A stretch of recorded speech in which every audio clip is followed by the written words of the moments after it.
مسلمانوں سے 3 وعدے فرمائے، لیکن 2 شرطوں کے ساتھ۔ ہوا یہ کہ رسول اللہ صلی اللہ علیہ وسلم کو جب اللہ نے نبی بنا کر بھیجا تو 10 سال تک کوئی تحریک نظر نہیں آئی۔ 10 سال ایسے گزرے ہیں جس میں ایمان لانے والے تو کم افراد تھے، اور جو ایمان لانے والے تھے 10 سال تک ان پر ظلم و ستم کے پہاڑ توڑے گئے۔ 10 سال کا عرصہ بہت لمبا ہوتا ہے۔ 10 سال میں بہت تھوڑی مقدار میں صحابہ ایمان لائے تھے، بہت تھوڑی مقدار میں۔ لیکن آپ یہ دیکھیے کہ رسول اللہ صلی اللہ علیہ وسلم اور آپ کے صحابہ مایوس نہیں ہوئے، لگے رہے، کرتے رہے کام۔ ہمارا مزاج یہ ہے کہ ہم یہ سوچتے ہیں کہ مہینہ 2 مہینہ، سال 2 سال میں کام بن جائے، ایسا نہیں ہے۔ مسلسل محنت کرنے کا نتیجہ ہے کہ ایک دن ایسا آیا 10 سال ہو گئے، کوئی خاص نتیجہ برآمد نہیں ہوا۔ تو ایک آدمی آئے اور کہا کہ یا رسول اللہ 10 سال آپ کو محنت کرتے ہوئے ہو گئے ہیں، لیکن کوئی خاص نتیجہ سامنے نہیں آتا آپ کی محنت کا، بلکہ ظلم و زیادتی جو آ جاتا ہے وہ اس پر اسلام میں داخل ہونے کی بنیاد پر ظلم و ستم کے پہاڑ توڑے جاتے ہیں۔ تو اس کا نتیجہ اور پھل کب نکلے گا اس محنت کا؟ اللہ تعالیٰ نے اس آیت کو اتارا اور بتایا کہ ان قریب جلدی نکلے گا۔ چنانچہ 10 سال کے بعد 3 سال اور آئے، اور ان 3 سالوں میں مدینہ منورہ سے صحابہ آئے ہیں، مدینہ تک اسلام پہنچا ہے، 11، 12، 13، اور 13 کے اندر ان انصار صحابہ نے آپ کو دعوت دی کہ آپ مدینہ تشریف لے آئیں۔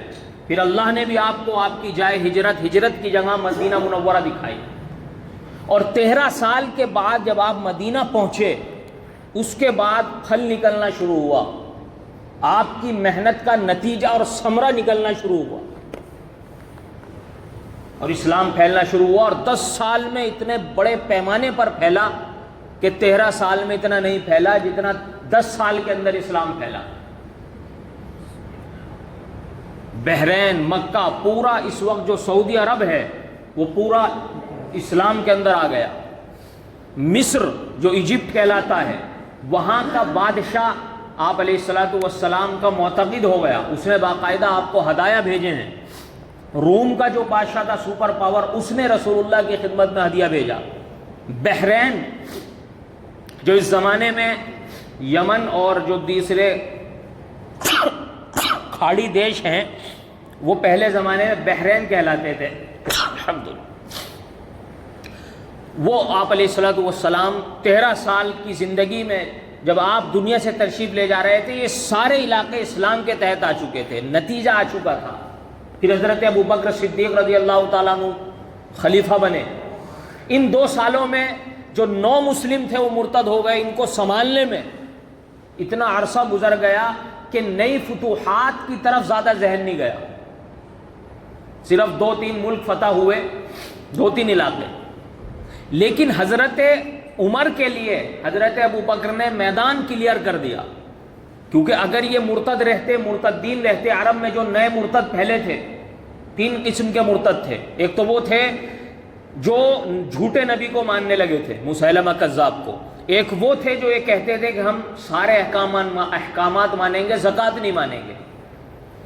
تیسرے وہ تھے جو یہ کہتے تھے کہ ہم زکوٰۃ خود نکالیں گے، خود دیں گے۔ حالانکہ جب اسلامی حکومت ہو تو اصول یہ ہے کہ زکوٰۃ اسلامی حکومت سینٹرل گورنمنٹ کو دینی ہے، وہ اپنے حساب سے امیر المومنین زکوٰۃ تقسیم کرے گا۔ تو تینوں سے حضرت ابو بکر نے جہاد کیا اور میدان کلیئر کر دیا حضرت عمر کے لیے۔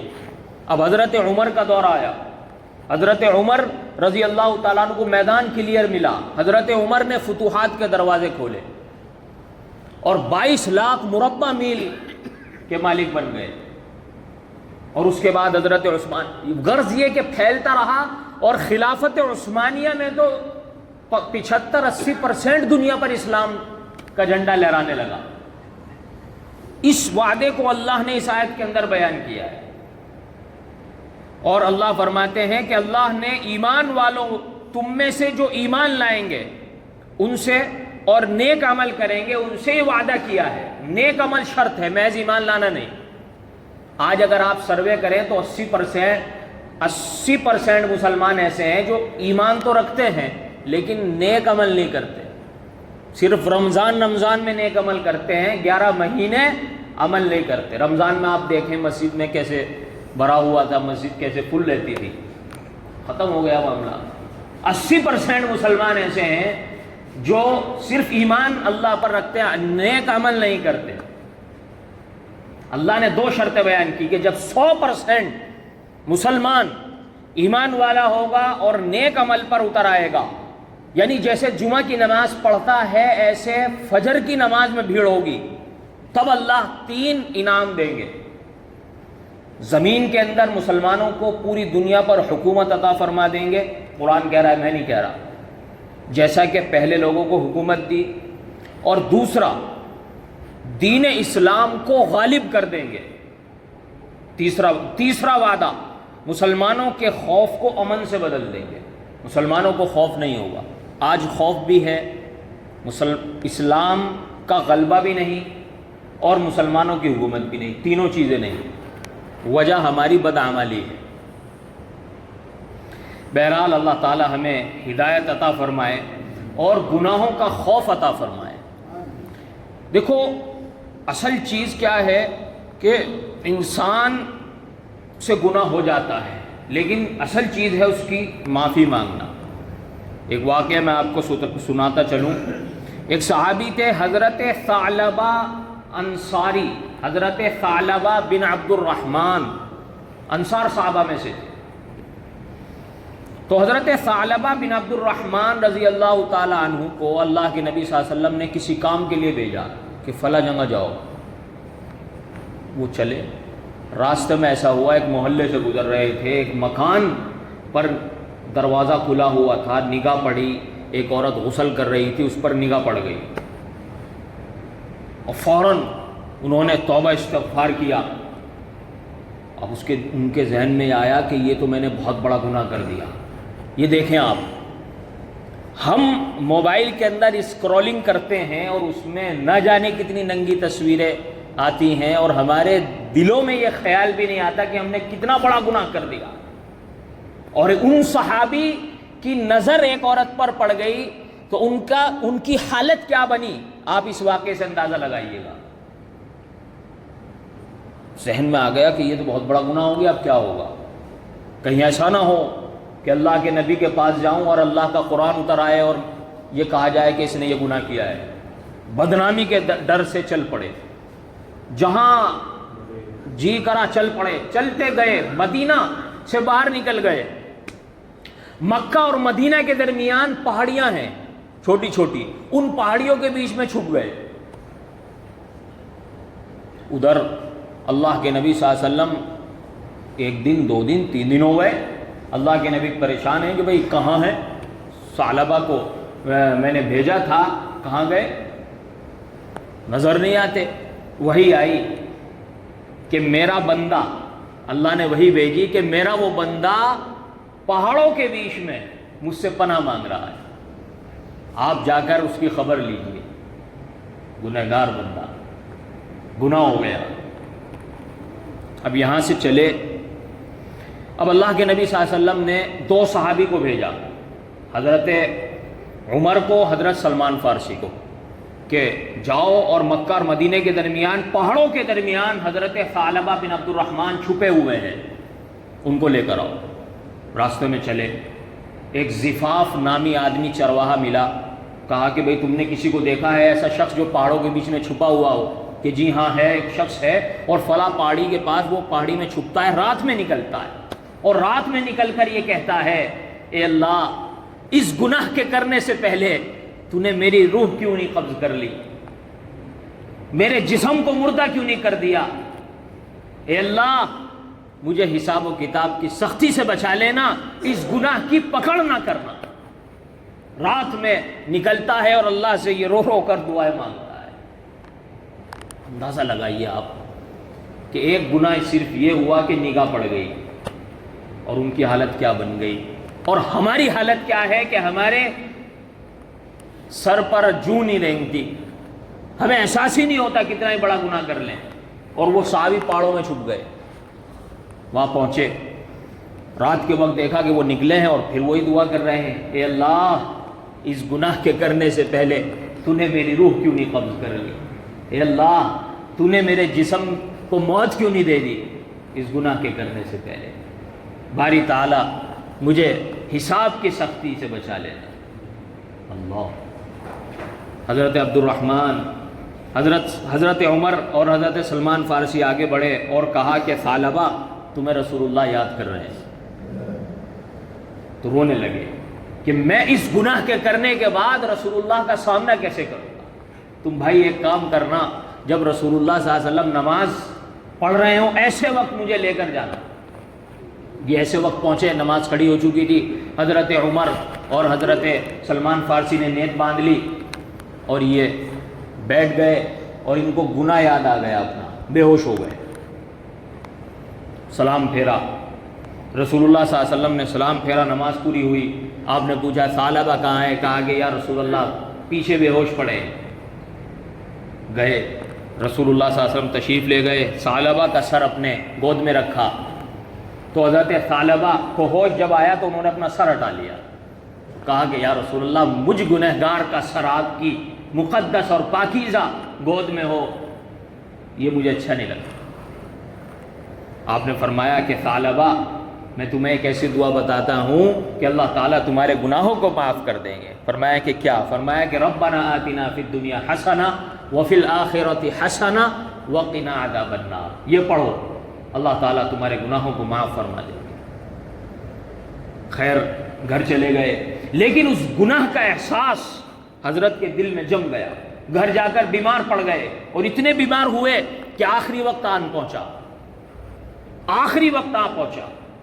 اللہ کے نبی صلی اللہ علیہ وسلم کو اطلاع کی گئی کہ ثعلبہ کا یہ حال ہے۔ آپ گئے اور آپ نے فرمایا کہ بھائی ثعلبہ کیسا محسوس کر رہے ہو؟ کہ یا رسول اللہ میں اپنے اس گناہ کی وجہ سے ایسا محسوس کر رہا ہوں کہ میں اب اس دنیا میں رہنے کے قابل نہیں، میرے جسم میں چینٹیاں دوڑ رہی ہیں، یا رسول اللہ آپ میرے لیے دعا فرما دیجیے۔ اللہ کے نبی صلی اللہ علیہ وسلم نے دعا کی، اتنے میں حضرت جبرائیل آ گئے اور کہا کہ اللہ تعالیٰ یہ کہتا ہے کہ اللہ نے ثعلبہ کے سارے گناہوں کو معاف کر دیا، اگر ثعلبہ زمین بھر کر کے بھی گناہ کرتا اور جیسی اس نے توبہ کی ہے توبہ لے کر آتا تو میں اس کے سارے گناہ معاف کر دیتا۔ چیخ نکلی ہے سن کر اور انتقال ہو گیا۔ پتہ چلا کہ آدمی کو اپنے گناہوں پر ندامت ہونی چاہیے، احساس ہونا چاہیے، شرمندگی ہونی چاہیے۔ دوسری بات یہ پتہ چلی کہ اللہ تعالیٰ جو اپنے گناہوں پر ندامت اور شرمندگی کا اظہار کرتا ہے بندہ، اللہ تعالیٰ اس کے گناہ کو معاف کر دیتے ہیں، اس سے محبت بھی کرتے ہیں۔ تو اس وجہ سے آج یہ ارادہ کریں کہ ہم اللہ سے دعا کریں گے، توبہ کریں گے، معافی مانگیں گے اور تقوی کے ساتھ زندگی گزاریں گے۔ آج جو تبلیغی جماعت کا کام اللہ نے پوری دنیا میں حضرت مولانا الیاس صاحب رحمۃ اللہ علیہ کے ذریعے سے قائم کروایا، کیسے گناہوں سے زندگی گزاری، بچ کر زندگی گزاری، کس تقوی کے ساتھ حضرت مولانا الیاس حضرت جی نے زندگی گزاری، کاش ہمارے اندر بھی وہ تقوی پیدا ہو جائے۔ لکھا ہے کتابوں کے اندر، آج میں مطالعہ کر رہا تھا تو حضرت کا واقعہ سامنے آیا، بڑی حیرت ہوئی۔ حضرت مولانا الیاس صاحب رحمۃ اللہ علیہ حج پر تشریف لے جانے لگے۔ اس زمانے میں 52 روپے کا ٹکٹ تھا، پانی کے جہاز سے حج ہوتا تھا، 52 روپے کا ٹکٹ بنا، کمپٹیشن چل رہا تھا 2 جہازوں میں، ٹکٹ تو مہنگا تھا، 100 روپے کا تھا، لیکن کمپٹیشن کی وجہ سے ایک جہاز والا 52 روپے کا دے رہا تھا، تو حضرت کے جو ساتھی تھے انہوں نے 52 روپے میں ٹکٹ کروا دیا، لیکن اس میں شرط، اس میں پہلے ٹیکا لگتا تھا، اب بھی لگتا ہے، پہلے سے چلا رہا ہے، ٹیکا لگنا تھا، اور ٹیکا لگانے والی ایک لیڈیز ڈاکٹر تھی۔ حضرت کو پتہ چلا حضرت نے کہا مولانا الیاس صاحب نے کہ میں لیڈیز عورت سے ٹیکا نہیں لگواؤں گا، غیر محرم عورت سے ٹیکا نہیں لگواؤں گا۔ کہا گیا کہ حضرت اگر آپ اس جہاز میں نہ گئے تو 52 روپے کے بجائے 180 روپے کا ٹکٹ ہے۔ پھر اس زمانے میں 180 روپے اتنے تھے جتنے آج 1,80,000۔ حضرت 52 روپے کے بجائے 180 روپے کا ٹکٹ ہے۔ کہا کہ چاہے کوئی بھی ہو جائے لیکن میں غیر محرم کو اپنے جسم پر ہاتھ نہیں لگانے دوں گا۔ فون پہ فون کیے گئے، اتنے میں ڈاکٹر آیا ایک جھنجھلاہٹ کے ساتھ، کون ہے وہ؟ پیر صاحب۔ لاؤ میں لگاؤں گا، اللہ نے انتظام، گناہوں سے بچنے کا ارادہ کیا، اللہ نے بچا دیا۔ کون ہے وہ پیر صاحب؟ میں خود لگاؤں گا ان کے انجیکشن۔ تو وہ لیڈیز کے بجائے وہ آدمی آیا اور اس نے حضرت کے انجیکشن لگایا۔ حضرت نے کہا کہ الحمدللہ آج تک کسی غیر محرم عورت نے نہ مجھے چھوا نہ میں نے چھوا۔ اسے کہتے ہیں تقویٰ۔ اور فرمایا کہ ایک مرتبہ ایک عورت غیر محرم تھی، بڑھیا تھی، اس کا انتقال ہو رہا تھا، نزع کا عالم تھا، جان نکل رہی تھی، تو مجھے بلایا گیا، میں پہنچا تو اس نے جان نکلتے وقت کہ پیر صاحب کا ہاتھ پکڑ لوں، میرا ہاتھ پکڑنے کی کوشش کی، میں نے ہاتھ چھڑایا، بس اس کے پوروے لگے تھے، اس کے علاوہ کبھی زندگی میں کسی غیر محرم عورت کو میں نے ہاتھ نہیں لگایا۔ اسے کہتے ہیں تقویٰ۔ اولاد کے اندر بھی جب یہ تقویٰ اختیار ہوگا تو اللہ نے ایسا نام بلند کیا کہ آج آپ دیکھو پوری دنیا کے اندر عالمی کام اللہ نے ان سے لیا، تبلیغی جماعت کا کام ان سے لیا اللہ نے، اور پوری دنیا کے اندر حضرت کا نام روشن ہو گیا، اخلاص کے ساتھ کام کیا۔ عبداللہ ابن مبارک اتنے بڑے بزرگ گزرے ہیں، کیسا تقویٰ تھا۔ ان کے جو والد تھے مبارک، عبداللہ ابن مبارک، مبارک نام تھا ان کا، غلام تھے، غلام۔ ایک بادشاہ کے باغ میں مزدوری کرتے تھے، غلام رکھ رکھا تھا اس نے، انار کا باغ تھا۔ بادشاہ آیا، اس نے کہا کہ مجھے میٹھا انار کھلاؤ۔ حضرت ان کے جو والد تھے ایک انار توڑ کے لائے، جب اسے چکھا تو وہ پھیکا، کھٹا۔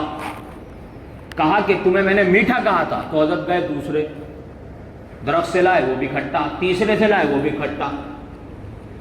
کہا کہ تجھے اتنا نہیں پتا کہ کس درخت کا انار میٹھا ہے، کس کا کھٹا؟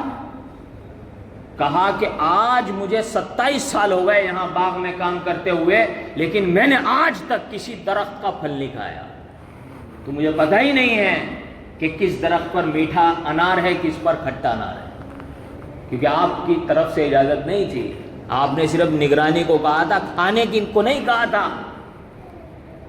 بادشاہ بڑا متاثر ہوا کہ اتنا تقویٰ، اتنا دیندار آدمی، اپنی بیٹی کا فوراً اس سے نکاح کر دیا۔ اور ان سے کون پیدا ہوئے؟ عبداللہ ابن مبارک، بہت بڑے بزرگ بھی تھے اور بہت بڑے محدث بھی تھے، امام بخاری رحمۃ اللہ علیہ کے استاد ہیں اور امام ابو حنیفہ کے شاگرد ہیں۔ دیکھیں، عن عبداللہ، حضرت عبداللہ ابن مبارک کی روایت بخاری شریف میں ملے گی۔ تو یہ تقویٰ اختیار کیا، اللہ نے اولاد کے اندر عبداللہ ابن مبارک جیسے لوگ پیدا فرمائے۔ اللہ تعالی ہمیں بھی ایسی احتیاط والی زندگی گزارنے کی توفیق عطا فرمائے۔ وآخر دعوانا الحمدللہ رب العالمین۔ درود شریف پڑھ لیجیے۔